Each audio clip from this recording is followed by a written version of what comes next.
there's a lot going on. You saw in that video, which came from Wyden Kennedy. Wyden Kennedy is essentially, in the globe, the best advertising agency around. They are a partner of Brown-Forman, and they are also committed to be here. And they put that, they were so passionate about that video, they did it for free on their own. And the point of that is, it is clear that because of all the different factors that you're going to hear about, there are differences in happening in what brands have to do to outperform their peers. So we're going to share with you a premise that simply says, purpose-driven brands are the ones that will outperform their brands because they will deliver financial results and they will go out of their way to make the world a better place. And that's what we're going to share with you. Sound good? All right. So, Mario, you and Jim Stengel produced a book. We're going to show a video from Jim Stengel in a few seconds. But Jim Stengel, let me get this going. Also, I'm holding the clicker today. We had a debate last night on who would be able to do this, and we were competing for minutes. So I've got the clicker. So Jim Stengel created this book, Grow, which is about how ideals power growth and profit at the world's greatest companies. And he collaborated with Mario and his firm at Millward Brown Optimore. Now, Jim is also the former CMO of Procter & Gamble and was there during the time when P&G's stock price doubled with A.G. Lack. So we started with Jim. We produced a pre-recorded video about a couple weeks ago, and I'd like to share that with you first, and then we'll go to Mario and get some Q&A about that. So Jim Stengel, if you can take a look at that video, please.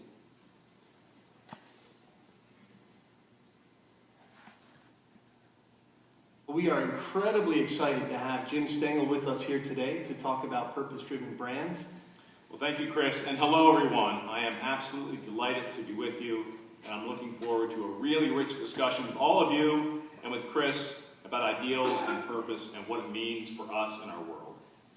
You've been working on purpose-driven brands and activating ideals throughout your career at Procter & Gamble, since the 90s, since the 80s, all the way through your role as CMO.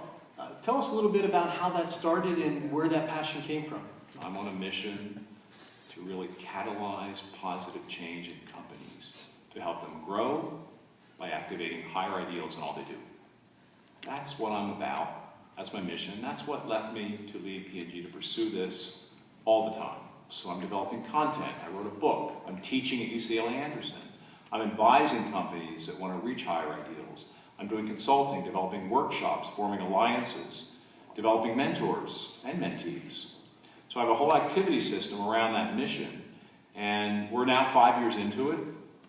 And it's incredibly fulfilling. I feel like I'm touching a lot of lives. I'm helping a lot of people realize their potential and making a small difference in how business runs. You came out with a very clear purpose, which was rethinking brands, marketing, and life. Could you give us some thoughts about how you were leaving P&G and where you were headed next? It actually started in the early 80s. I can think about my first brand job at P&G on Jif Peanut Butter. I was practicing an ideals-driven approach to business, but I wasn't articulating it. I didn't codify it. But the pivotal assignment of my career, and the one that really crystallized this, was Pampers.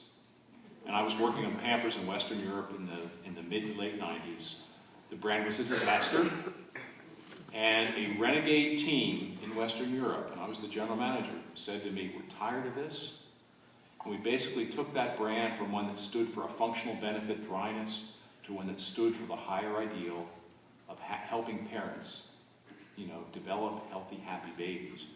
And the brand tripled in size, quintupled in profit, high employee engagement, and that was the benchmark assignment of my career, which really led me to all my thinking as Chief Marketing Officer of P&G and helping the company be more emotional, be more impactful, be more engaging, open up the culture, more daring. And it eventually led me to leave P&G to pursue this full time. A lot of folks here, especially in the audience, are trying to get their hands around what that means. What is a purpose-driven brand? To me, it's very simple. It's one that grows, and it grows because it's activating an ideal in all they do. I don't care if you're paper towels or you're a world-changing pharmaceutical product. We all have it in us, in our history, in our DNA, in our organization, this desire to do something better, to be part of something greater. And if you can touch that and pull that out of your people and let them run with it, miracles happen. So you've taken this message literally all around the world over the last couple of years. And that eventually led you up to the TED Talks on the main stage there in Long Beach, California. What if businesses could be much more about building deep, authentic relationships, and to do that sincerely and authentically?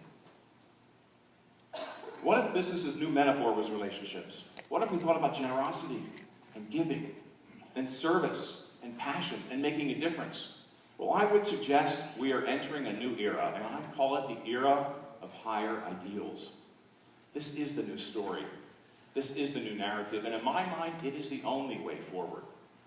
I've committed my life to this new ideal, this new way, this new story, and I'd love to invite you to act on it, and to act now. It's urgent, it's big, it's important. And I'd like to welcome you to join this new story, but let's not join it as players or actors. I'd like to invite you to join it as leaders. Thank you very much.